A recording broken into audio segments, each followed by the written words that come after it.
All right. Mark, you ready to do this, brother? I am, man. I'm looking forward to this subject. I know I said that last time, but I don't know. I'm having fun, and I feel like we keep coming up with topics that I get excited to talk about, which is We good. have so many things going on in our tanks. I'm just about to you just got your A500Xs. You're freaking in love with them. I'm just about to mount mine higher, and there's so many tank things that we could talk about.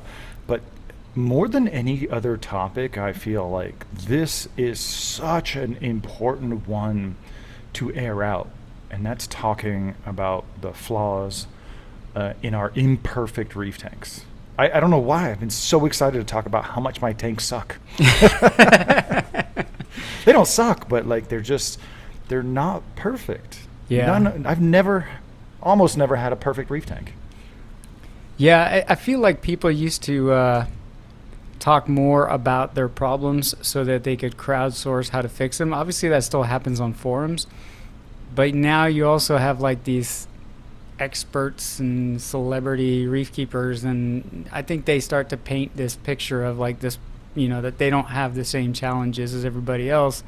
And I think it's fun to just sit here and confess a little bit about all the shit that excuse my language, all the crap we have to deal with our tanks.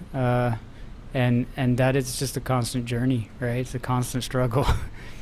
All right, you ready to jump into the session? Yeah, let's do it. All right, so if you're new to the channel, I am Jake Adams. You are listening to a brand new session of Reef Therapy, and I'm joined by my good friend, Mark Vanderwall. I've got such a long name, it takes me forever to say it. I think it's catchy, actually. Oh, cool. I'm glad to hear that. But yeah, we're going to talk about all the little imperfections and the little problems that come up in reef tanks. And I think I'd like to start it off by saying that I have felt this. I have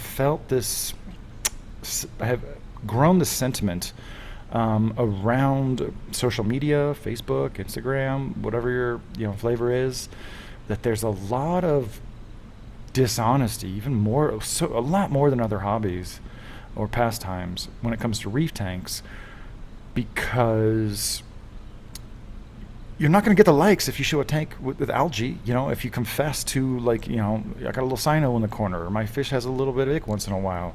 You get the likes when your tank looks supernatural.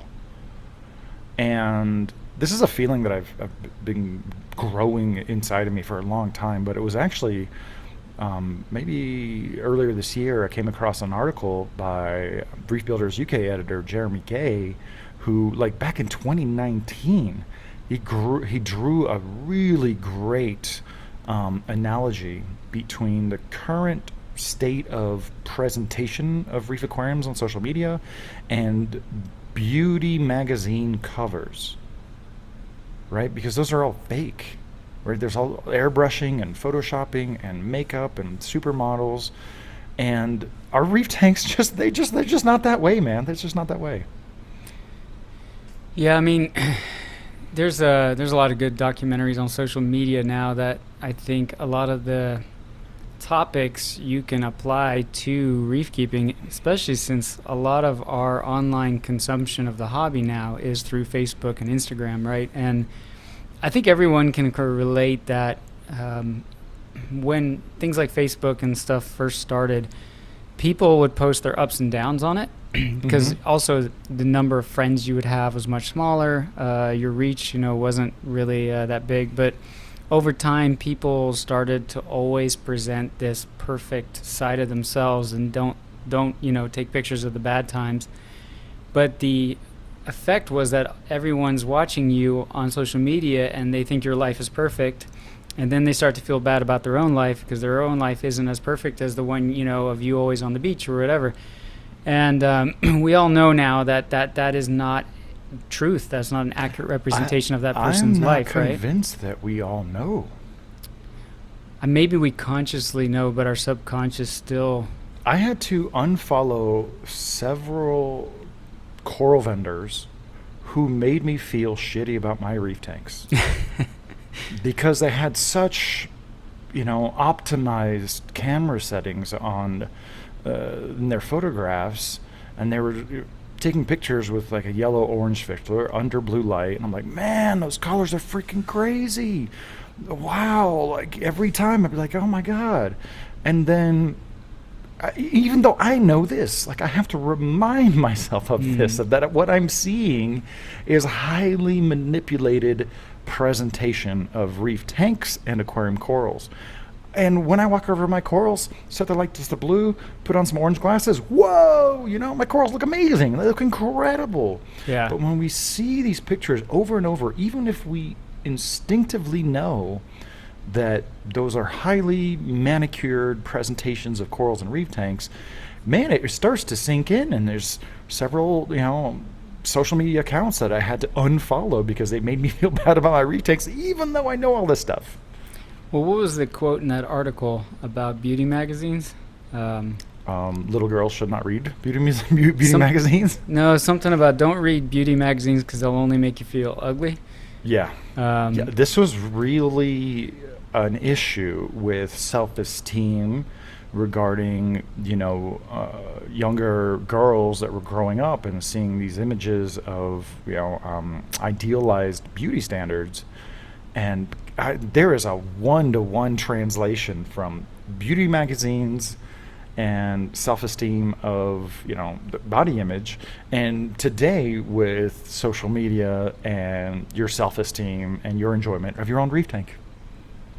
Yeah, I mean, not to veer off topic, but a good analogy for me was, and I think some people out there with like young kids can relate, when you have a baby and you go into the initial throes of parenthood, you know, and your kid's not sleeping and you're struggling, and you know, you always had that one friend that you know, you'd go talk to and they're like, oh no, our kid's perfect, everything's perfect, you know, and then you would feel so crappy, like, oh, maybe I'm a horrible parent.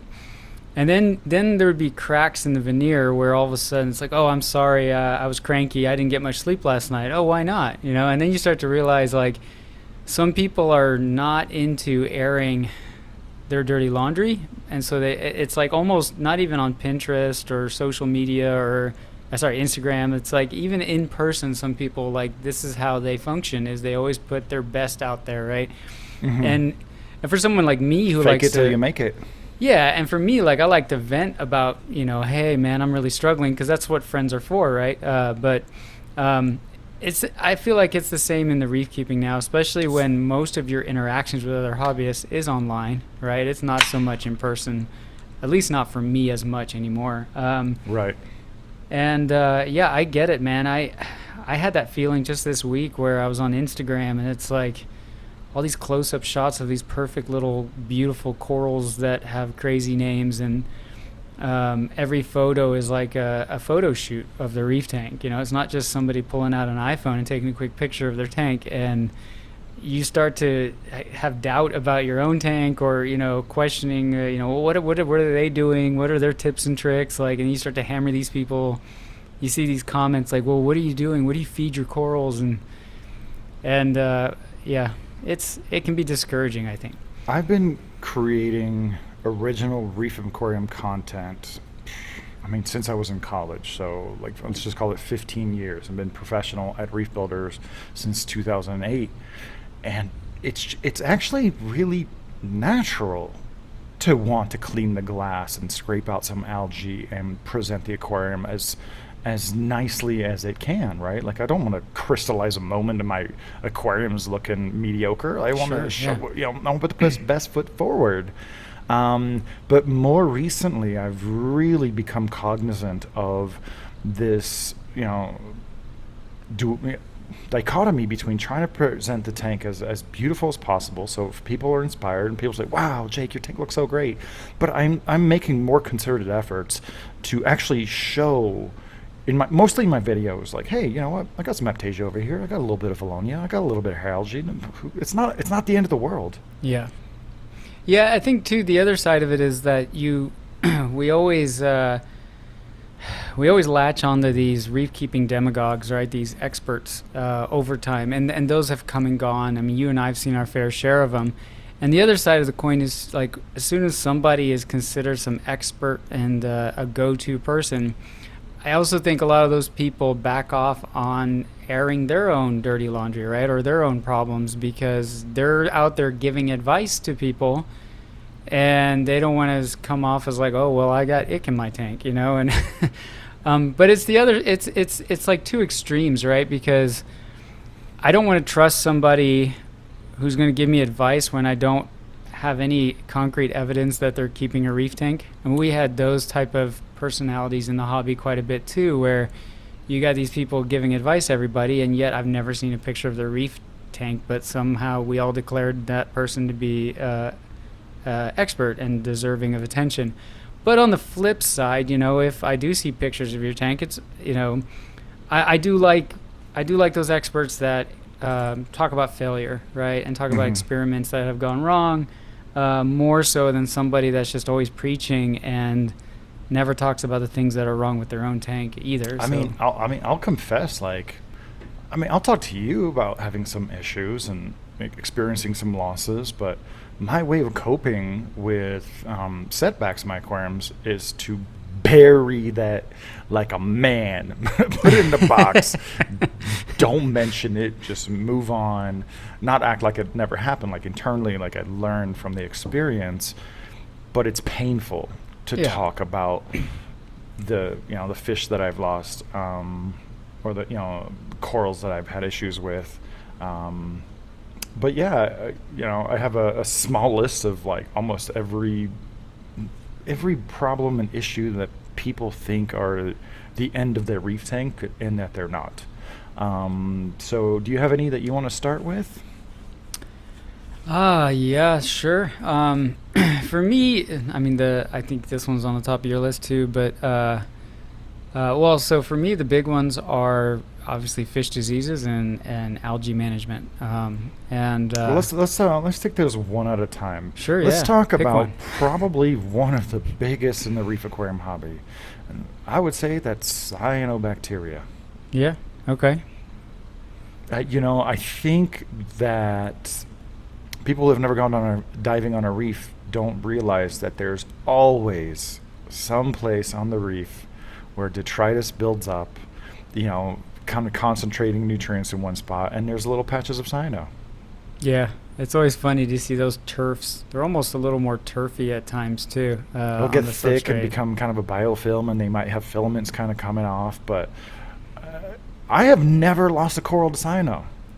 I have cyano in, I don't know, a handful of my tanks. I got 2 tanks that, they're kind of prone to it. Strangely, they're bluer lighting tanks. And it's like my LPS tank and my Euphyllia aquarium. Man, they have some pretty persistent patches of cyano. Then they're in line with several other displays that never display it. But thankfully, these are also bluer tanks, so I don't really have to perceive the redness of the cyano nearly as much. I blast it off, let the mechanical filtration take care of it, and I think nothing of it.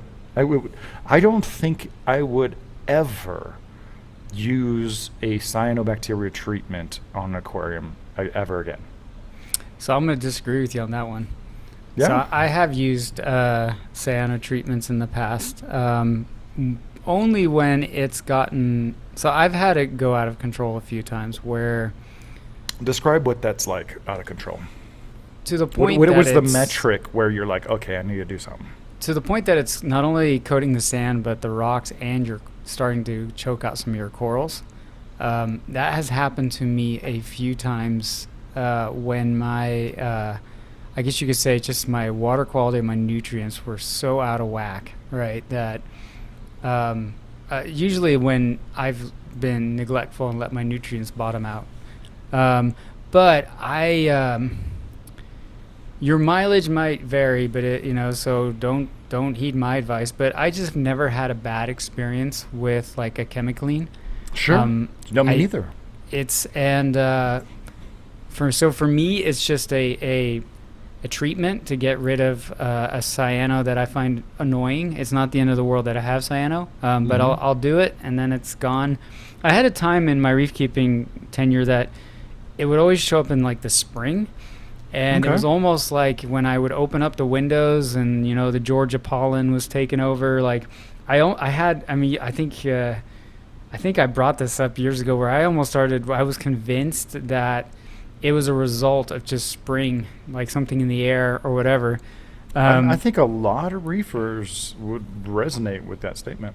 It's and I can't, I can't prove that, but it was just a weird. Just every spring, I'd get a cyano outbreak, and then I just got to the point where instead of battling it slowly, I just chemi cleaned and move on, with my life. So yeah, I mean, I think that's an important point. There's very few dangers in treating cyanobacteria with some kind of red slime remover appropriately, right? It gets to a certain level, and you know what you need to do to your tank to prevent its growth, but you use something like ChemiClean to just kill it. just kill it and off. don't go into it blindly, right? Remove Yeah, as much yeah. as you can before, and aerate the hell out of your tank while you do it. That's it. Yeah, absolutely. I mean, there's with treatments, there's no free lunch. Right. There's definitely no free lunch. But if you have little patches of cyanobacteria that are persistent but also contained, Oh yeah, that's it's literally nothing to be concerned about. no. I just consider it kind of part of the ecosystem when it's like that. It's only when it's gone just bat crazy, then I'm like, all right. Well, maybe you shouldn't have sand. I love would say my that's a sand. function, somewhat, of having a sand bed, because you have those nutrients and maybe like an anoxic layer where the nitrogen-fixing cyanobacteria really appreciate that. But it's funny, like the only tanks that I have cyano in are the ones where I'm trying to really discreetly, try to introduce a lot of water flow, but it's not nearly as blasty as I would like. Mhm. But once again, man, I mean, every couple months I'll get in there and just kind of, use a big baster, blast it off, and it takes a long time to come back. Like, I know it's going to come back. But since these are very blue light tanks, cyanobacteria is causing exactly zero harm to your reef tank until it starts, kind of growing on some zoanthids or, encroaching on corals. But otherwise, red slime algae is nothing to be ashamed of or really concerned about, except for the unsightly factor, right? Yeah, another thing you and I do differently is refugium, right? Or a macro algae filter, right? But I always have cyano in that part of my sump, right? And it usually doesn't make its way into my main display as long as I'm keeping things where they need to be. But it just kind of etches out a little living down there. And All right, so here's an interesting offshoot. all right. I have been battling to keep my nutrients up, and that's something that's just so foreign to almost like a lifetime of trying to keep nutrients low. And so I've dabbled in dosing nitrates, and then I started feeding my fish more, but that resulted in a lot more detritus and fecal matter and just more protein skimming. And believe it or not, like, dosing nitrate is a clean form of nutrients, right? There's nothing to break down. It's not going to affect your ORP. It's not going to bottom out your pH. I started dosing, so I have my spinning Ketomorpha chamber, and back to, the whole putting the best foot forward. Like, I've never really showed off how slimy that thing used to get. Very recently, as I started dosing nitrate on purpose, I still can't, I'm struggling to connect the dots, but there's still algae that grows in there, but it's none of the slimy type. It was never cyanobacteria. It was more dino style, but I don't have dinos in any of my tanks, and it would only happen there. But since I've increased my nitrates and started dosing nitrates, and I'm kind of boosted with some iron and manganese, it's like normal, just fuzzy algae. I'm still like trying to figure out what happened there, but I believe it's just a nitrogen, phosphorus, potassium balance that has switched to prefer non-slimy forms of algae. And now that I'm really aggressively trying to keep my nitrates at 1 ppm, I don't have that slime anymore. That's How, cool. how neat is that? Yeah, I did experiment with the potassium nitrate dosing when I had another confession. I had a horrible bout with dinos, right? And they just wouldn't You go already away. confessed it, though. You told Yeah. everybody, it's one thing that worked for you. But go ahead. Yeah, and I mean, it was interesting to see. I saw a lot of positive responses to dosing nitrates. It's not. I don't do it anymore, just because there's nothing for me to fix at this moment. If I have to again, I will. But that being kind of a softy coral nut for now, it was interesting to see like even the soft corals respond better, right? Which I was curious about, but there was definitely a correlation to dosing and just their general expansion.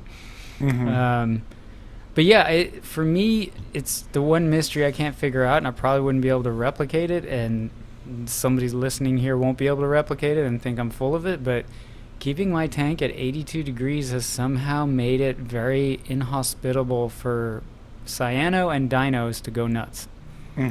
But my turf algae is like loving it, which is great because that's what my tanks like to eat. So I live at a high elevation in Colorado. My tanks, I mean, a seasonal high is going to be like 77. Like that's high. I mean, it's super constant, like about 75 to 77. And you had made the connection that there's probably a correlation between the reef aquarium hobby having much more efficient reef aquarium equipment. We don't have to use like oversized mag drives or blue line pumps or Iwaki pumps and metal halides or T5s that they injected a lot of heat to the reef aquarium system. And historically my reef tanks would have run closer to 78 to 80, and now they run closer to 75. Thankfully I don't have dino problems, but I had the same experience in my fish aquarium where it was running like 75, 77, 76 or so for a long time, and then I put a total cover over it, just made a lid out of greenhouse siding, greenhouse wall siding, and it's the temperature now, even the heater's never kicked on. I'm about to take that thing off, and the fish tank runs at a solid 80 degrees, and I used to have to wipe down the tank every twice a week, and it was more like a diatom style bloom, but it was really unsightly, not so much on the glass but on all the decorations on the bottom. And after I would say a few weeks to a month of running at 80 degrees, all of a sudden I realized, like, man, I don't have to wipe down my fish tank nearly as often. Interesting. It's like, all right, it'll have a small film because it doesn't have that much light, and I'll wipe it down every 2 weeks. So there's a great correlation there between some of our algae or the things that we battle on our reef tanks and the temperature. But I do want to keep it more on the flaws and imperfections that people stress over. Yeah. So maybe we can let's talk about wiping the tank glass. Nobody talks about this. Is there one article about wiping a reef aquarium tank glass? Has anyone even ever described how often they have to wipe down their tanks and what they do and what they're seeing? Well, if you see some of these pictures online, you have to admit, owning a tank, you go, man, there's a lot of work keeping a tank that spotless. Where the back wall, the corners, everything's perfect in some of these pictures. I'm like, man, that's some OCD level work there. Like, props. I mean, that's. But yeah, I mean, I don't know. I'm pretty bad about it. How often do you have to wipe down or how often do you feel compelled to wipe down your reef aquarium glass? I do it about twice a week. Yeah, same here. Same here, twice a week. I could easily let it go a week, but I have high clarity glass, unlike you, and Touché. No, that's not a knock. But yeah, about twice a week I'm wiping down the glass. I have, mix and matched algae magnets that makes it really, easy. I can easily just put on a podcast, and in about 30 minutes, I'll wipe down about 50 feet of reef tanks. That's because I have 2 peninsula tanks, right? So 6 foot side, then a 2 foot side, then a 6 foot side, times 2, plus all the other displays. And you know what? It's actually cathartic. It's actually a really relaxing part of my reef aquarium maintenance routine. But we're talking about the diatoms, and I'm not using any kind of phosphate remover. I have noticed that when I use phosphate remover, I might get away with about once a week. And then there'll be some tougher algaes that usually, you know, on the edges and towards the top when I'm trying not to splash, because I have that, you know, my tank almost filled the rim, unlike your tank, which has all that room to splash around. About once a month, I'll use either like a manual scraper or a really heavy duty bladed magnet to get the rest. About once a month, I'll get you know, the corners and the edges really well. Yeah. So one thing I like about being a little bit lazy about it at times is I've got all these canary in the coal mine things that, because I'm not a big tester, that I sort of just use to gauge that my tank is where it's got to be, right? One of them is Montiporas are great canaries because for me, it could be anything from magnesium to magnesium. Magnesium is the one. Anytime somebody has troubles with Montipora, I'm like, check your magnesium levels. To me, they're like the best indicator of low magnesium levels. But even if you forgot to refill your 2-part solution, right? Like the first guy to let you know that you're slacking on that is your Montipora. But what's great about a Montipora for me, and again, your mileage might vary, they can look off without truly like RTNing or dying on you. Right. So you're kind of like, oh shoot, I gotta check out what's going on. Whereas, you know, by the time your acro is like letting you know, it's not good. It's not good. But glass, film algae on the glass for me tells me that I've got some phosphates and some nitrates, which for me personally is a good thing because not nitrates. Huh? I've tested the waters in my 600-gallon system, and I did the same thing, bro. I'll let you finish. But I did the same thing. I used the algae on the glass as an indicator of nutrients, and I always assumed, oh, yeah, you know, got to have some phosphate, got to have some nitrate. But when the Hanna low-range nitrate checker came out, my 600-gallon system was 0.00. Jeez. I know. Okay. I couldn't believe it. I did the test a couple times. I'm like, how is this possible? And it's not that I don't have nitrates because I'm always feeding, but it's just getting so tightly cycled so quickly. And same assumption. I made that same assumption that all right, if I have a decent or normal amount of algae growing on the glass, that's going to be a reflection of my nutrients. But I think the nitrates get used up so fast that it's still a good indicator of the phosphates. Yeah, you get a little cloudy looking through the front of it, but I'll look through the side of it. And if that dusting has kind of a slightly green tint, to me that means the right kind of algae is thriving, and as opposed to brown? As opposed to dinos and cyano. There seems to be, at least in my tanks, a direct correlation between having that greenish film on there and also having some turfs in your overflow box or in your sump that where your tangs and your urchins aren't able to hit it.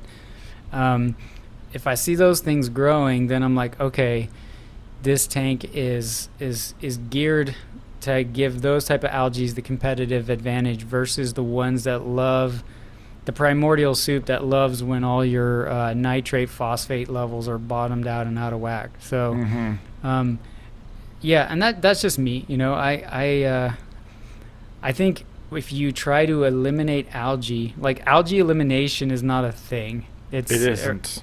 It's more about. I really want to stress that. Yeah, it's shifting the competitive advantage to the kind of algae that you are more easily able to manage with. Or none. Huh? Or none. Or eventually you get enough corals in there. Yeah. But Valonia, I think Valonia could live in a tank full of chlorine or something. I don't know. It's like Valonia just shows up no matter what. Right, so we've talked about algae on the glass. Yeah. I think there's enough information there about turf algae, Enteromorpha, Bryopsis, Derbesia. I don't think that's as common as a problem as it used to be. Not really. Back in the day, hair algae was the big nemesis, and you don't really see that so much. I don't see it. I couldn't even point out a patch of hair algae in almost all my tanks except for my nano. But that one's kind of that's a tank I've let go for a long time and just kind of let it do its thing and make small adjustments. So there's some hair algae in there, but by and large, we kind of know how to manage those. But My Australian reef tank, my K90 with a bunch of scolies and lower light. Oh, man, if I turn the lights real white, you will see a nice, bubbly forest where there aren't corals. Valonia? Oh, yeah. Oh, yeah. Yeah. It's not encroaching on the corals. It's not kind of floating around and getting caught in pumps. But, man, I think I've got some Valonia in all my tanks. But Yeah.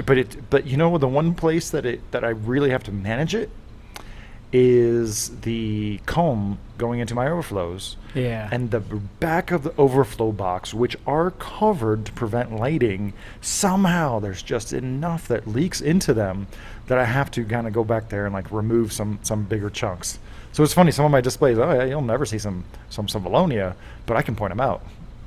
That was the one algae when I was into bare bottom tanks like you are, that I struggled with. My 180, man, at one point it was so bad I had to take every rock out and I got like a wire brush and just scrub the crap out of them. And then I would dunk them in several buckets of salt water because there was still that common held belief that if you pop one, spores go everywhere, right? Which I think has been disproven now, but Has it though?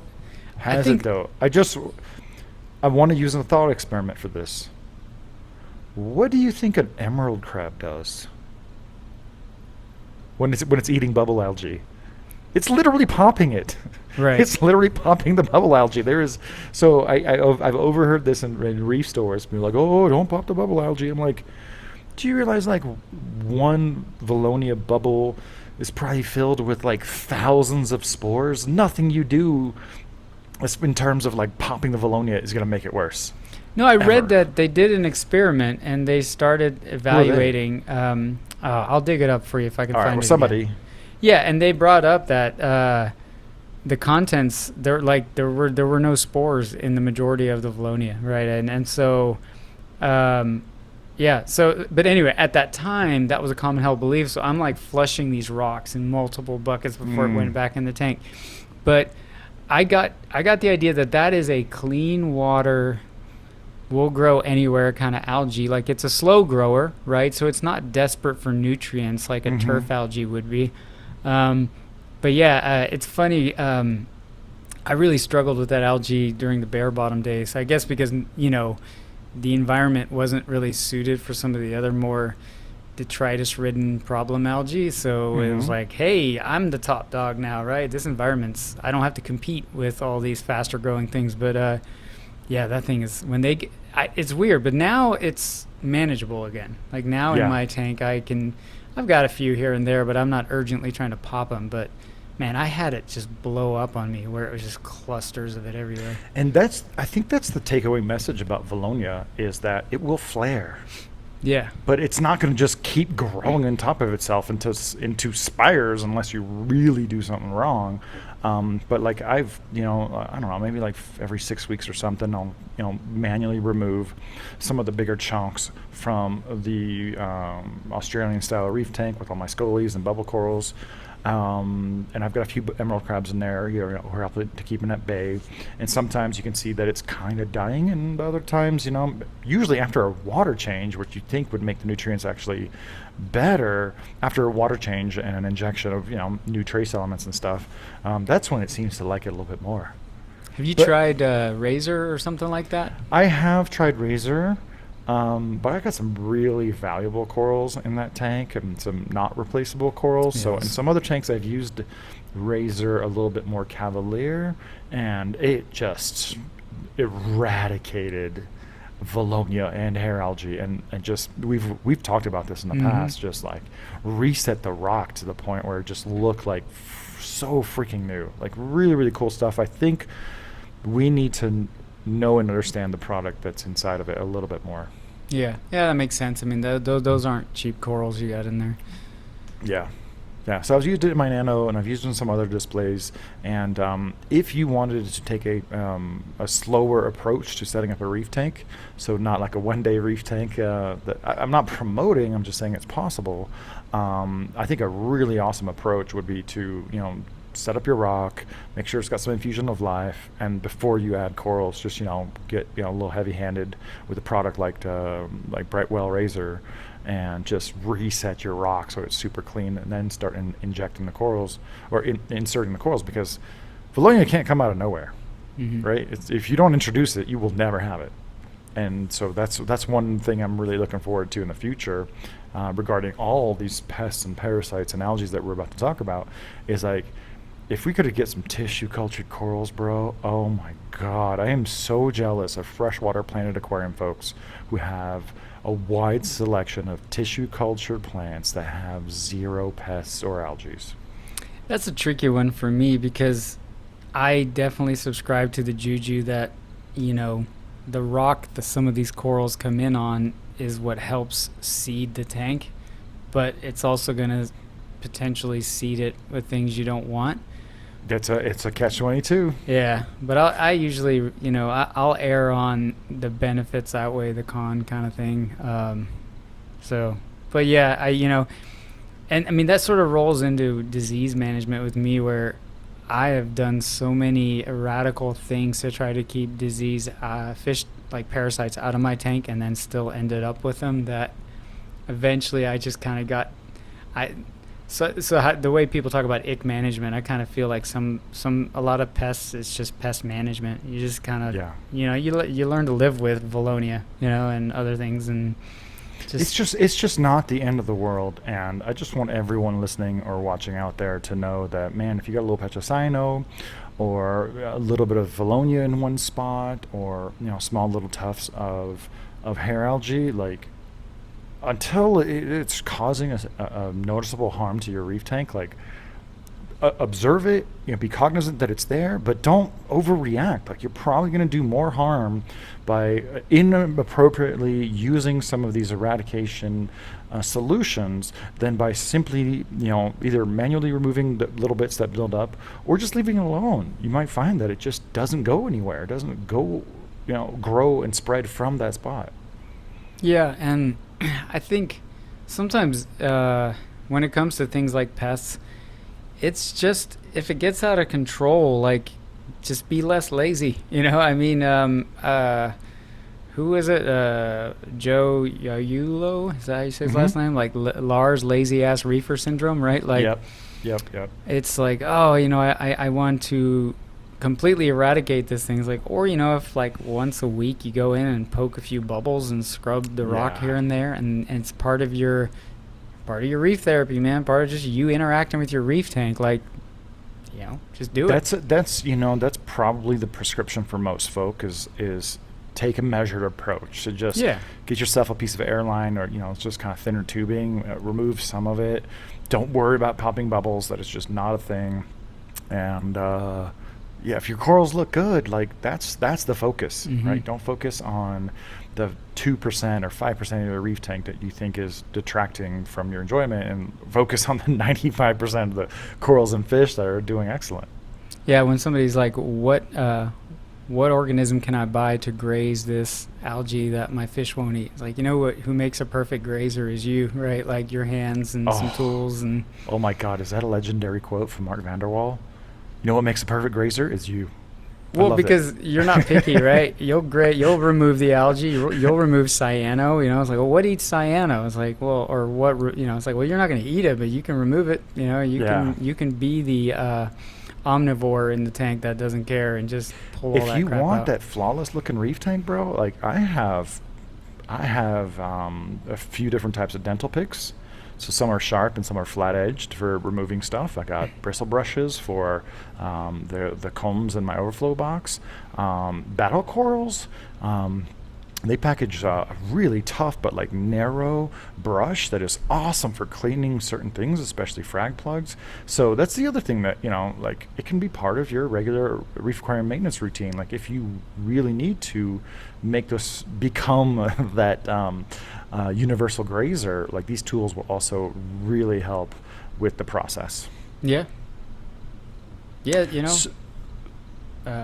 Well, it's like a garden, right? You can pluck all the weeds out, but guess what? Next weekend, there's more weeds to pluck. Perfect analogy. You know what's funny, man? I was like, I don't have any green hair algae, but you know what I have? I have pink hair Coraline algae that grows in What? certain places. I want some of Yes, that. it grows very slowly. No, you don't. And but Yes, it does grow in like certain bare spots between acros. It loves, the high mineral rich environment, and it grows within the acro. It loves the high light. It loves the high flow. It doesn't spread like crazy. It's not even visible. It almost looks like a fuzzy algae until you look closer. And like, is that a pink Coraline hair algae? No, you don't want it. But do you remember the cotton candy algae that was like Oh. ravaging reef tanks back in the day? Dude, no one even knows about it That's anymore. what But like, made Sanjay like reboot his 180 and reset. reset. Reset, yeah. I And struggled with that crap. Oh my god, that I stuff was had, I terrible. think I had a purple tang who like munched on it, but he didn't like devour it. But I haven't even seen a mention of it in like 10 years, maybe. Like I haven't even seen it. I don't know where'd it go. I was Where did actually it go? trying to think of the genus name recently because when I wrote the Reef Builders thing about the dinos persisting and how my little experiment temperature worked for my specific dino, I actually brought up the cotton candy Mhm. algae in that article, but I don't remember the name or the genus. But Did we determine that that was a filamentous cyanobacteria? it I think someone did. it it has it had two phases, is what I recall. It had a leafy phase and a cotton phase. But the leafy phase, sort of like a fern, right, that has like a sporophyte phase. And I remember the leafy phase never manifested in our tanks. I never saw that. I just saw the cotton style. And the only thing that I knew would eat it, that in my experience, were those Mexican turbo snails, which are Yes, short-lived, yes. at higher temperatures, but they would do a number on it. But yeah, that stuff was terrible. So, like, that's an awesome example of if it's not around, it's not going to spread, Mhm. right? So, if coral vendors and frag vendors, or frag farmers really, really went the extra mile to eradicate Valonia, Derbesia, Enteromorpha, and Bryopsis from their systems, they wouldn't be spreading it around. And I think there's one company that I know of that stands by a pest-free guarantee, and it's our friend Leo Den Briegen in Holland. Like, such a talented reefer. He's got a very small operation. He's actually expanding into a new system. I feel like he's going to be one of our rare guests to learn about him, because he's the only other guy I talk to where him and I will discuss certain things, and it's like Reef Therapy over the phone. But he offers pest-free guarantee. And so yeah, a lot of these algae, I just want people to know they're not inevitable. Cyano's everywhere. Diatoms, probably. But all these higher algae, all the hair algae, and Valonia, you can't get them from the air. You have to get them from your frags. So one thing that I do almost all the time, not always, is when I get frags from someone, man, pop that coral off the base. Sometimes, even if it's a crested, I will literally just break it off, throw away the base, and put it on a new one, so I'm not introducing new stuff. And one of these days, I really want to do a system that is almost like clinical, where it's just corals and algae and bacteria. Corals and bacteria. That's it. I remember backpacking in the Rockies and seeing watermelon snow. It's snow yes. which is cyano, right? So, I think I think the theory was like geese or something droppings, carried whatever, but it just shows you cyanos everywhere, even on a mountainside. So before we move into some broader topics, I have to bitch and complain about sponges. I don't know why I'm the only one who has problems with too much sponge growth. Oh, see, I love sponges. I inherently love sponges and respect and appreciate them for what they are, but I don't like it when they're growing in that spot in my reef tank. You know what I mean? Like, Yeah. I do know that I have high silicates in my water, and that's it. I got 2 ppm coming out the tap. Silicates are really hard to remove, even with a specialized membrane using RO. And it's one of those things that I'm constantly trying to scrub off sponges, because even if I didn't have that high silicate level, on a long enough timeline, everything becomes a pest. You know, I think bird's nest is one of those corals that grows so dense and so intricately. Like you get I get one little tiny piece of sponge growing in the bottom. It's just a matter of time before it spreads upwards and starts killing the coral from the bottom. And you know, you might not see it from the top for a long time, but again, on a long enough timeline, everything becomes a pest. And so, yeah, I'm a lone ranger over here saying keep those sponges out of your tank. To me, I know the emphasis is always on coral, but yeah, coral is just one component of a reef aquarium for me. Like the sponges. Name one genus of sponge. I actually know some genuses, but now I'm drawing a blank. See, we spend all of our time talking about the corals and talking about the fish and Yeah. talking about the chemistry. Yes, I love sponge. I appreciate what they are. I love little cycon sponges that, you know, are stay small and kind of show up in your sump. But, you know, there's that one somewhat photosynthetic sponge. Sometimes it's red, sometimes it's green, sometimes it's clear. That will grow kind of in your rockwork. On a long enough timeline, that's just like building up and preventing water flow through and just creating like a different zone in the aquarium that I don't want. But you know what I have in my tanks? I call them egg sponges, right? So they're like little ball sponges and they're kind of colorless, but when you pop them, there is a rich yellow yolk inside. What? It's really strange. I'll show them when you're here in about a month. But what I have noticed with the egg sponges is if I don't remove them, they don't seem to increase in number. But when I do harvest them, then they come back. It's kind of weird. But yeah, I think I'm the only person in the world that has sponges that... Give me some of those too. Oh yeah. No, Along with the turfy Coraline algae, man. You can have as many as you want. So yeah, that's my one rant about sponges and imperfect reef tanks. Let's talk about vermitids. Oh. I'm pretty sure I was definitely at the front of the pack of demonizing vermitate snails. And if you don't know, vermitids are a group of snails that don't grow a shell and walk around. They settle out onto a rock and create a spiral on the rock, and they release kind of a slime trail that will catch detritus. But over a long period of time, that slime trail, the slime net, will irritate neighboring corals. And man, if left unchecked, those guys can grow big, and you can just have like just huge curtains of these slime trails coming from your vermitids. But thankfully, you know, we're not getting as much live rock. We're not getting as much wild coral colonies, and it's getting harder to introduce those into reef tanks. And I think the most prominent vector is probably used corals and used live rock. I used to have a lot of problems with those, but not so much anymore. For me, the thing I used to always welcome in my early days, but now they're kind of annoying, are fan worms. They just take over all your piping and your sump, and they're just a pain. I have small fan worms everywhere. I do. Yeah.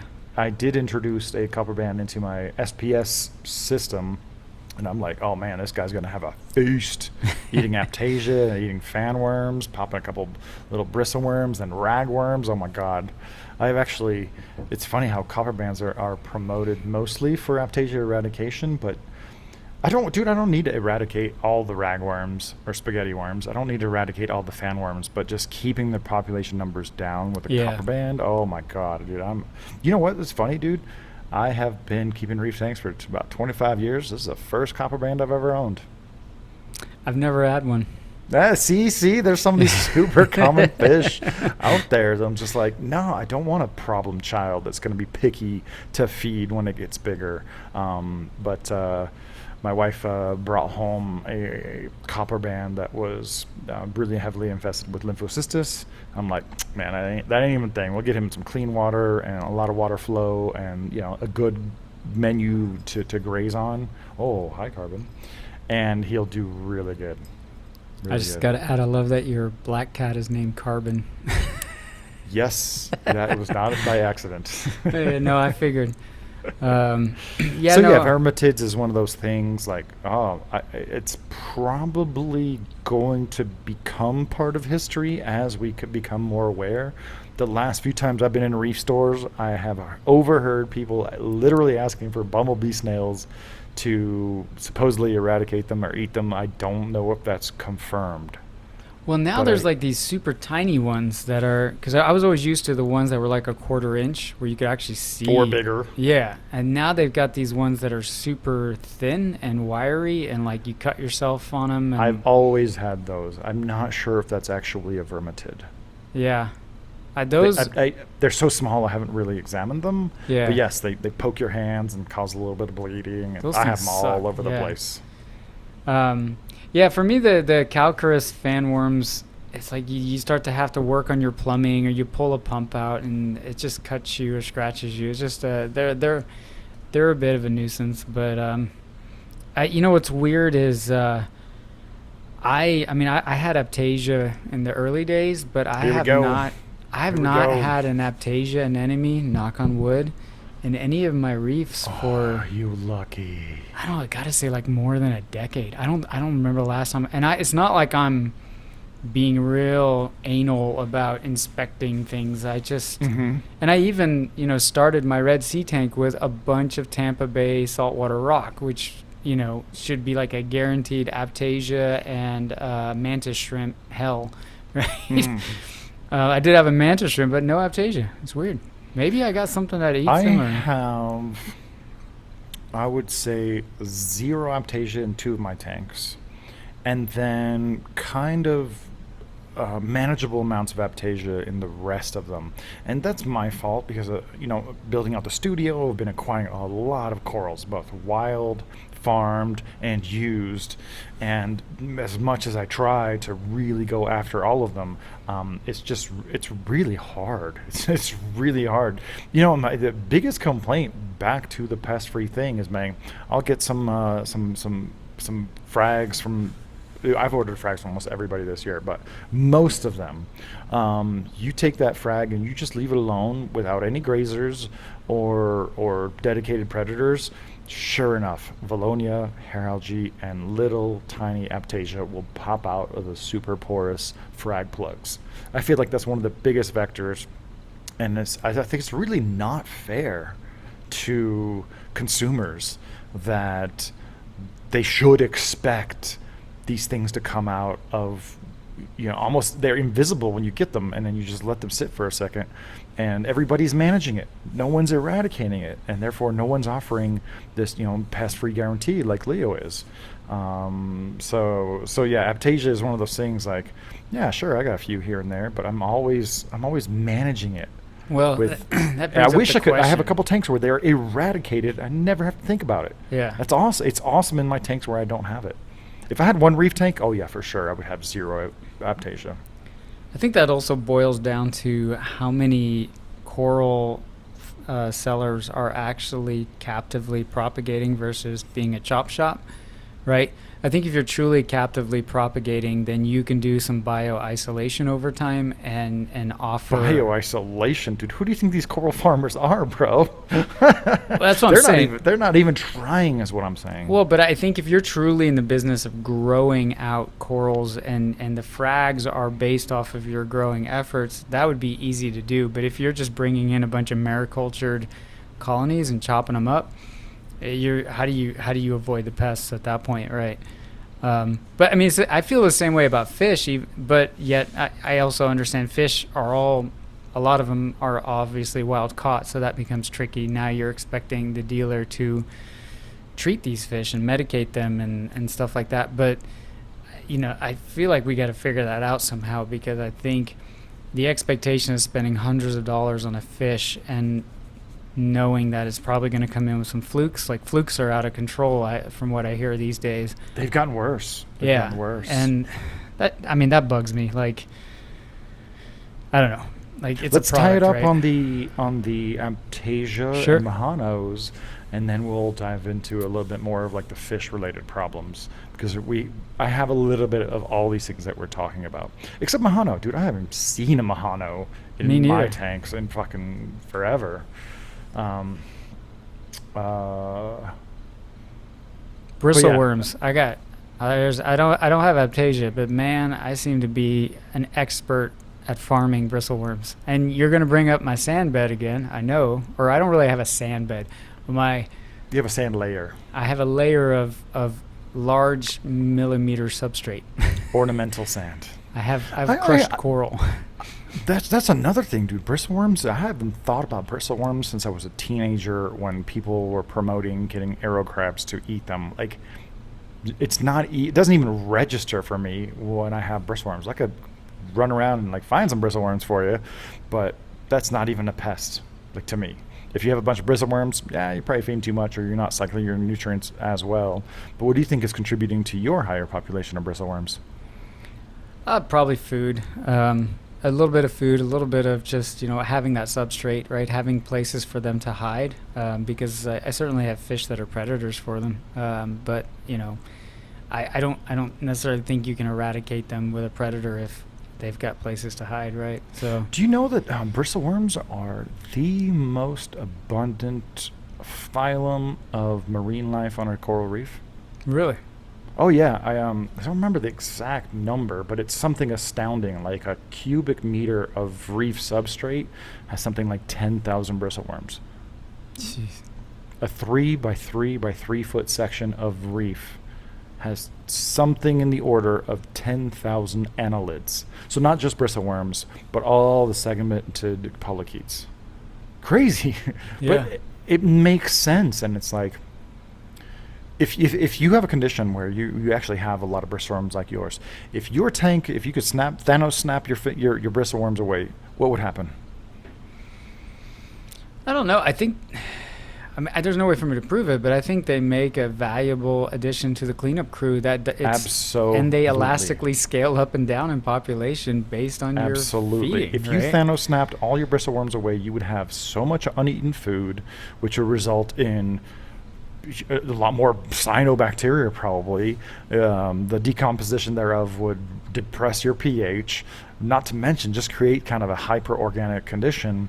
So yeah, if you have bristle worms, sure, take out the big ones. You're never going to eradicate them, like, harvest them a little bit as a form of nutrient export. But they are literally helping your reef tank. Mm-hmm. No I one agree. should ever stress out about seeing even a lot of bristle worms. We don't have the same fireworms. Like all the stigma around bristle worms revolves around fireworms, which is a large, mostly Caribbean species that will eat the bejesus out of corals. They will literally eat corals, especially any kind of prized shrooms or zoanthids or fleshy things. But all of that fear surrounding bristle worms is in regards to fireworms back when we used to get a lot of fresh live rock, but that is not the case. Every bristle worm in your tank, the most damaging thing it can do is like pop you with some bristles that will be like irritating, a little bit itchy for a while. You agree? Yeah, I agree. They're a little annoying, right, when you're pulling out like a bag of media or carbon or something and you get poked, but You must have a lot more than me. no, I mean, yeah, there were times. Right now, obviously, since I just essentially did a reset, I'm pretty good. But yeah, there was a moment there where like if I would add anything that was like scenty, like frozen food, like a mysid shrimp or something, they'd come out of the woodwork, man. They would erupt. Yeah, it was kind of creepy looking. But, I mean, what was I going to do? Like, start to tear out my reef and do drastic things to try to reduce their population? Like, no, okay. No. Man, if I worked in a reef store today and someone came in and said they had bristle worms, I would just look at them with like a really condescending look and be like, so? And? So what? Like, yeah, that's not even a thing, so. All right, here's a confession for you. Okay. And I think maybe this is what drew me back into some of the more softy side is, I don't mean this in a humble brag kind of way, but I did not find, I mean, don't get me wrong, I did not find SPS to be particularly challenging. Now, granted, I wasn't chasing like absolute coloration with them. Just lots of growth. And there were certain acros that were just, I could not keep, like, there's one from Aura that I just never could keep alive. I think it starts with a B. The pearlberry? Pearlberry. I tried that. I tried to frag that like 3 times, and it was just like, nope. But I got like confused about like some of the easier corals that were suddenly hard to keep, right? And I I would order like some Superman Rhodactis, right? And think, oh man, those are really cool. I'll just stash those in a corner. And they would slowly wither away and die. And we've had some discussions about we're much better at providing lots of current and intensity, and maybe we're not tuning our reef so much for those. Those corals were popular back in the day because we were running Maxijets and VHOs. But it just was kind of weird to me that like acros seem to do relatively well for me with the way I run my tanks, but like some of these corals that are deemed easy, I started to struggle with, and so that became kind of a frustration with me. So, yeah, I struggle with some easy to keep corals. Okay, all right. I mean, I'm having the same issue with shrooms, and I'm trying to like figure out how to dial them back in, and shy of setting up a 1997 style reef tank. And maybe that's it, right? Maybe that's I'm trying to create some zones where there's just a lot less flow, a lot less light, and but obviously, one thing that I'm still learning is like how nutrient limited my reef tanks are.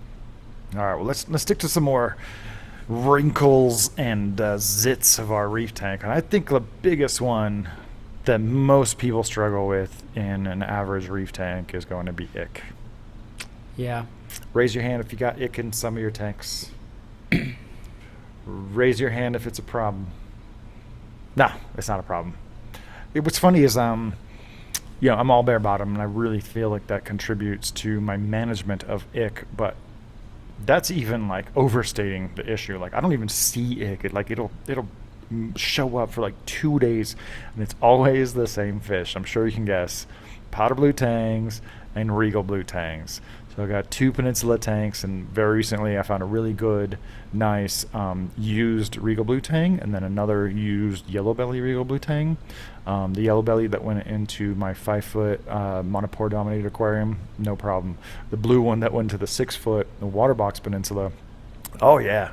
I mean, he's like surrounded by like 7 other tangs. None of them ever showed a spot, and he had a little flare up. And you know what I did about it? Nothing. Yeah. I didn't do nothing. I didn't even stress it. I'm just like, there's a bare bottom tank. It's gonna go away.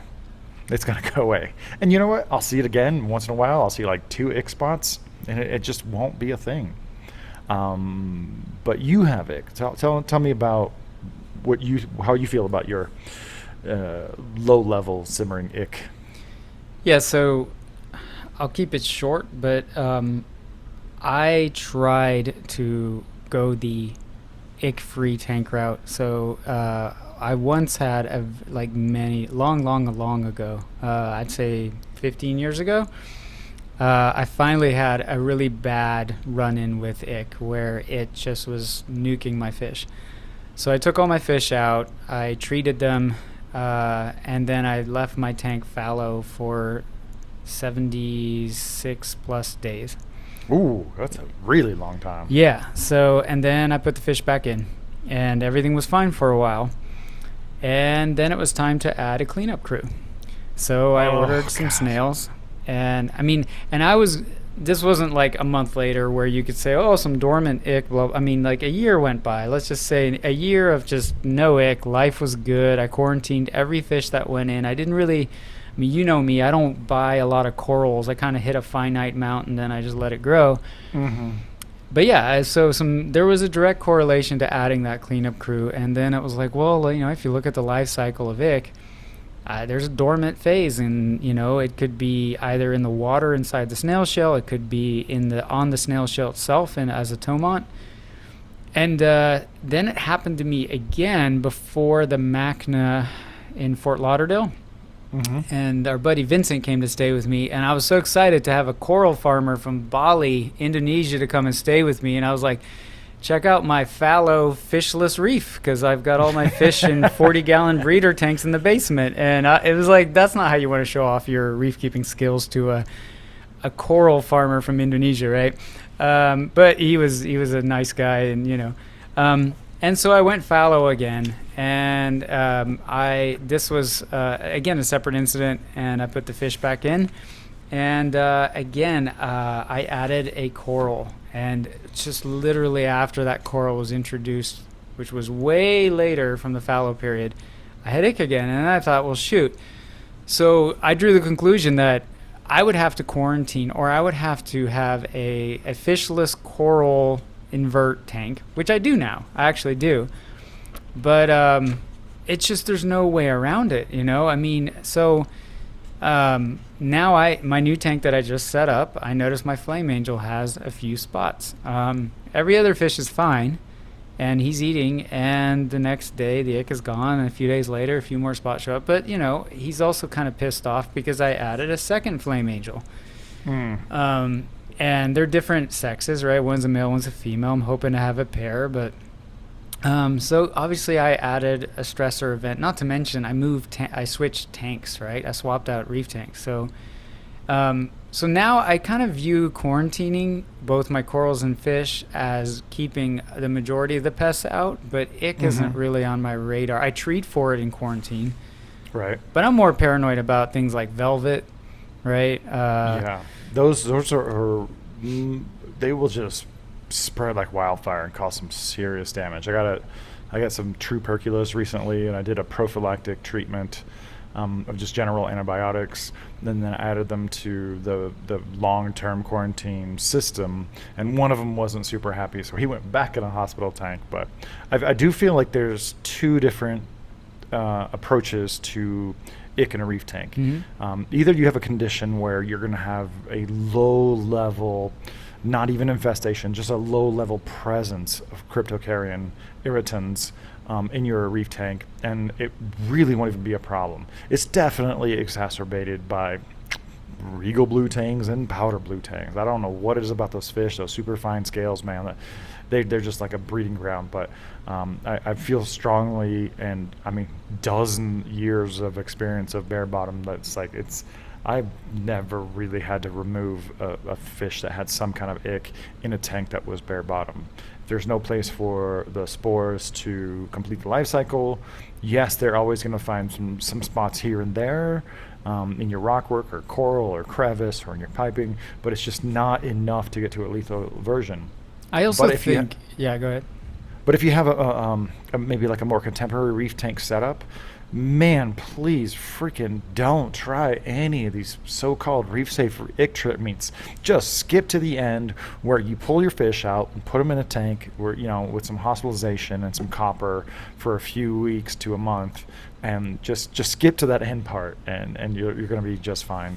But yeah, you know, that's something that just, it's probably not discussed enough. Like, especially, you know, on Instagram and social media, no one's taking the time to take a photograph of their tank that has just a tiny bit, you know, has a few wrinkles. Well, and then you see people touting up buying quarantined fish from these vendors that actually, there's a lot of vendors now that are starting to sell quarantined fish, but then like in the same guy, like in another post, like introduce like a bunch of corals. And I'm like, are those coming quarantine? Because I'd be worried about those introducing ick as well, right? Yeah.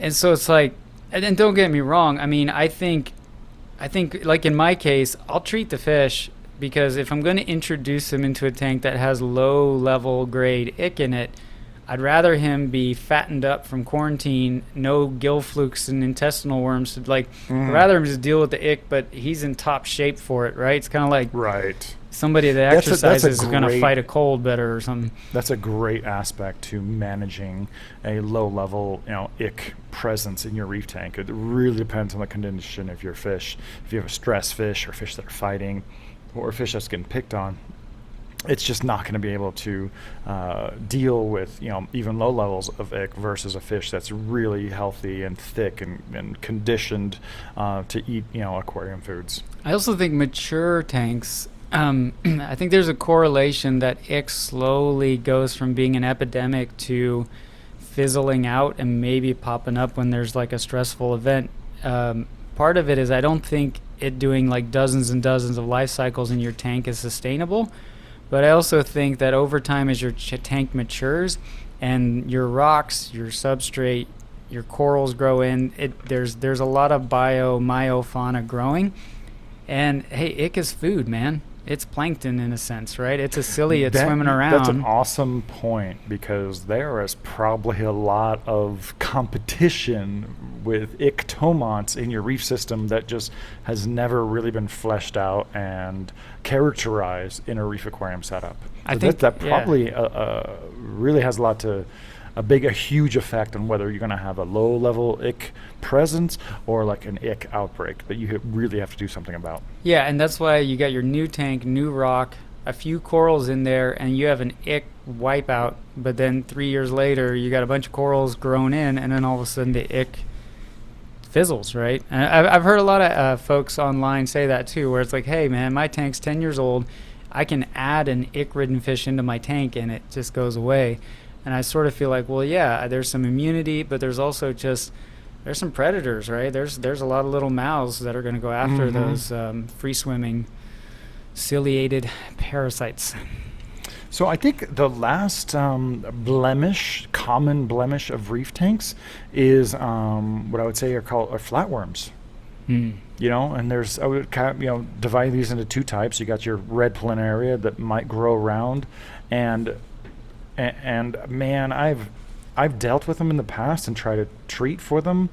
And two things. One, I usually did some harm by forgetting one little nanofish that I forgot to pull out, and it died. No matter what Flatworm exit says, like it's fish killing poison, and no matter what, it would always come back. Right? You're supposed to remove it, do a little Flatworm exit, add some aeration, but unless I pulled out every single nanofish, it would always kind of kill some fish, but then it would also always come back. So I don't even sweat red planaria. That's one of those things where you are the best grazer on that thing.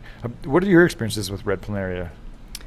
I only had it once in a 40-gallon reef, and I made the bonehead mistake of treating it with flatworm exit, and I killed the coolest fish I have ever owned in my entire life in this hobby. What was it? Bluefin lionfish. Oh God, I remember when you had that, bro.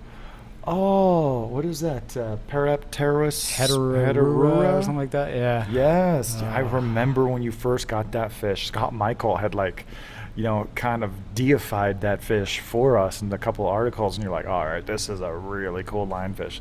I remember when that happened. But yeah, if you have red planaria, it kind of falls under cyanobacteria. Yes, it will build up. Yes, it's potentially toxic and very unsightly, but besides like manual removal, it's really not that big of a deal. Dude, no one's reef tanks has ever crashed from having Valonia and red planaria and Aptasia and Derbesia and all these things. But what caused the tank crash is people dealing with it or trying to eradicate it, right? This is one of those cases where the cure is worse than the disease, for sure, like 100%.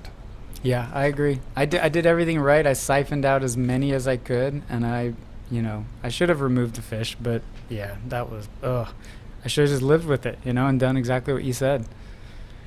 But I haven't run into those in a while. I haven't dealt with acro eating flatworms, really. If I did have them, I wouldn't have known it. Well, I think we'll save one for coral pests, but I guess the last kind of non-critical blemish is the last couple of years I've acquired a lot of coral to try to fill up the studio, and I got some benign flatworms that build up on my Euphilia, and they might grow a little bit on my soft corals and some of my candy corals and certain LPS. Man, once again, like I could do flatworm exit and know all the side effects that entails, or just kind of blast them off. And I have not found any fish to really be effective. I have them in a tank full of spring-eyed damsel. I got a school of 8 spring-eyed damsels in one tank. They could care less. Why would they eat, nasty-looking flatworms when I feed them really good food all the time? But these are all things that social mediaites go out of their way to exclude from how they present their reef tanks and their corals and their fish, and it's just not nearly talked about and nearly enough that it's just most of these things are a non-issue. Yeah, I mean, some of the tanks that I should probably stop following, but they're beautiful reef tanks. I look at, like, one of them has don't know, like a dozen tangs in it. And it's gorgeous, right? But I've never seen a picture of a quarantine system. And I'm like, you've got to have ick in that thing, you know? But it's being managed, right? But yeah, it's You know what? Here's a challenge to the viewers and listeners right now.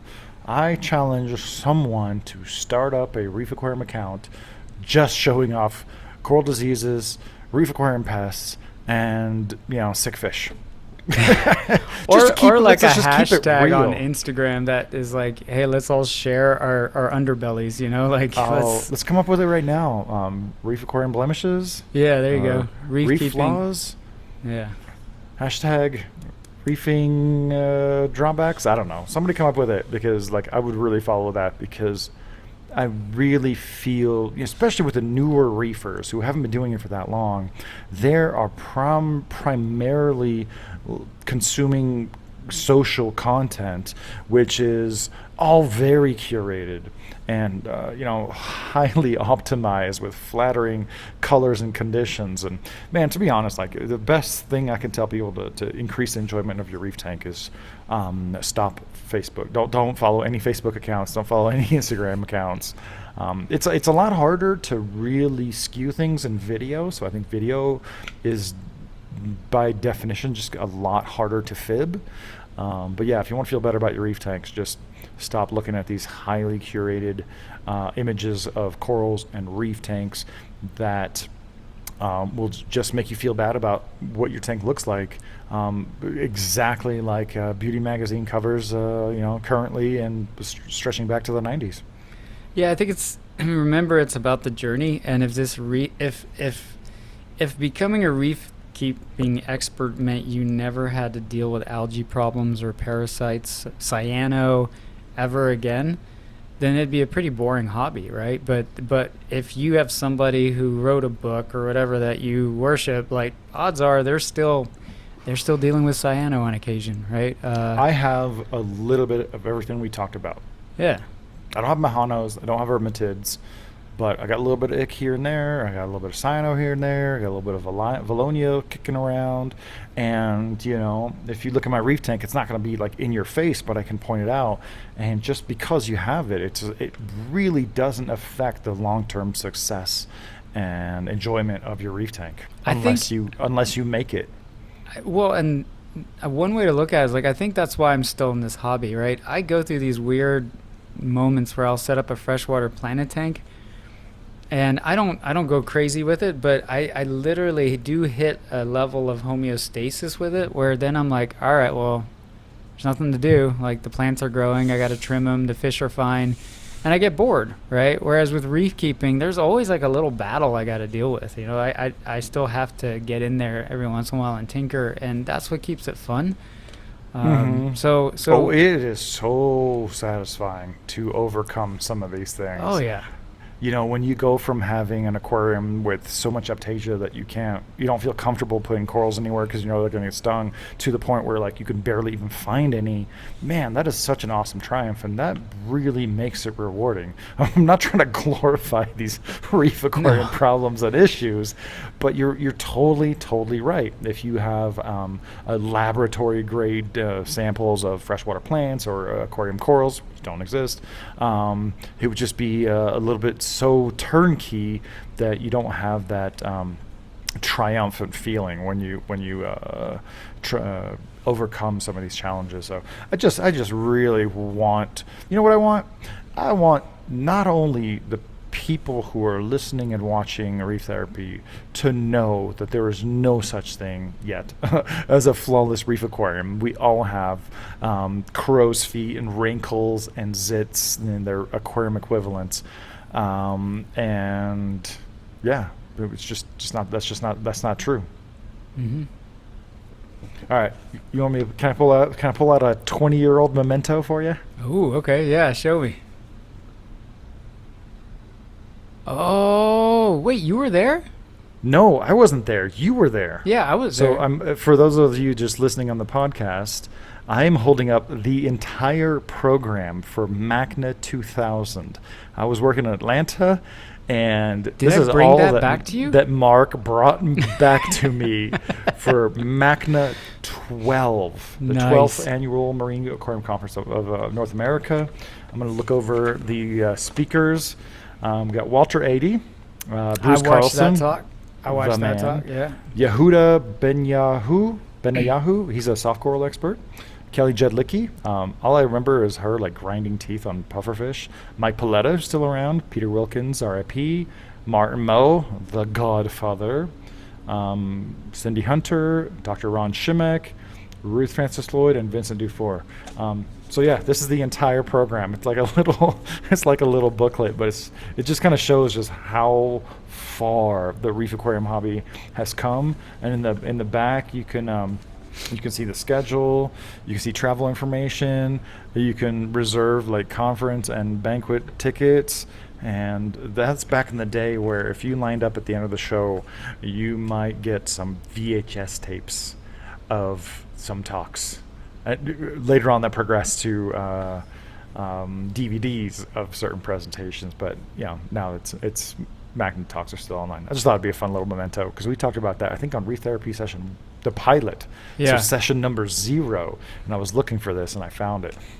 That it's funny you bring up the 80 talk because in the context of this discussion we had, his talk brought up. I remember this because it kind of blew my mind, to be honest. 20 years ago, bro. Yeah, he talked about how everybody's probably seen in documentaries damselfish how they farm turf algae by essentially being very territorial and chasing the tangs and the crabs and away, right, so that they can farm turf algae. So a good example of if you remove the algae grazers, what happens on a natural reef? Turf algae.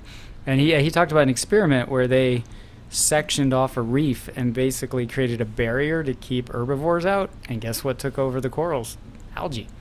Yeah. Anyway, that I was such a fanboy at that I remember walking up to Peter Wilkins with my little MACNA thing, and I asked for his signature.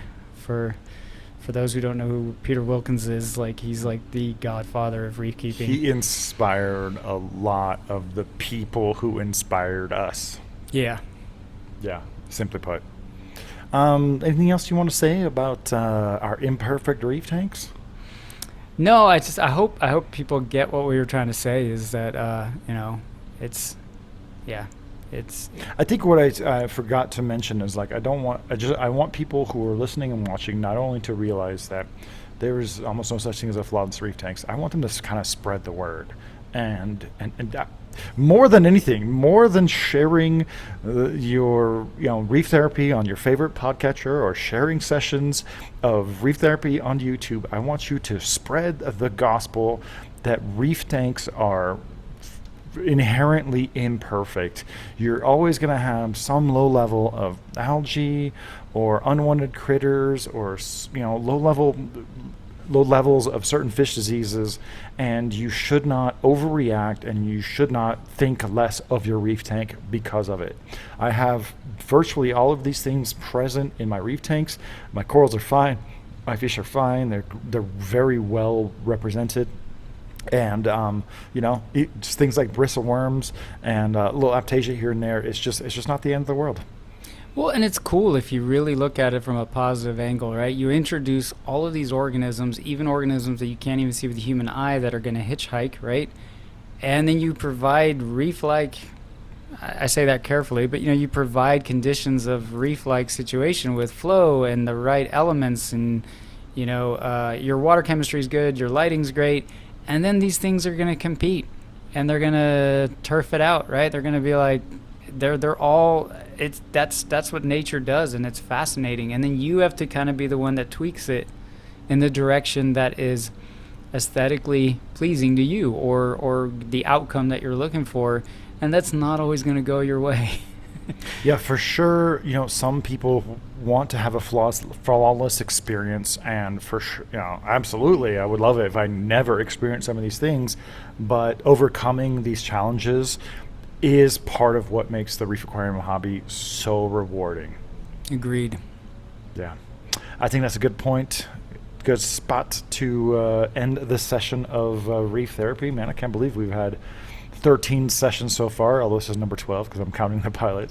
I just want to remind everybody to make sure to subscribe, follow, like us on your favorite podcatchers, and subscribe to the YouTube channel, which will eventually get moved to its own Reef Therapy dedicated YouTube channel. We'll share clips. I think that's a hot thing that everybody is doing these days. So, Mark, thanks for participating in this therapeutic session of Reef Aquarium Talk, and we'll do it up again next week. I feel so much better that I got some of that out. It feels so good, right? Yeah. It feels so good to be like, yo, our reef tanks aren't perfect, no matter what you see. And I could see ourselves revisiting this topic, down the road. Sounds good, man. All right, Mark, I'll talk to you soon. Yeah, man. Bye, guys.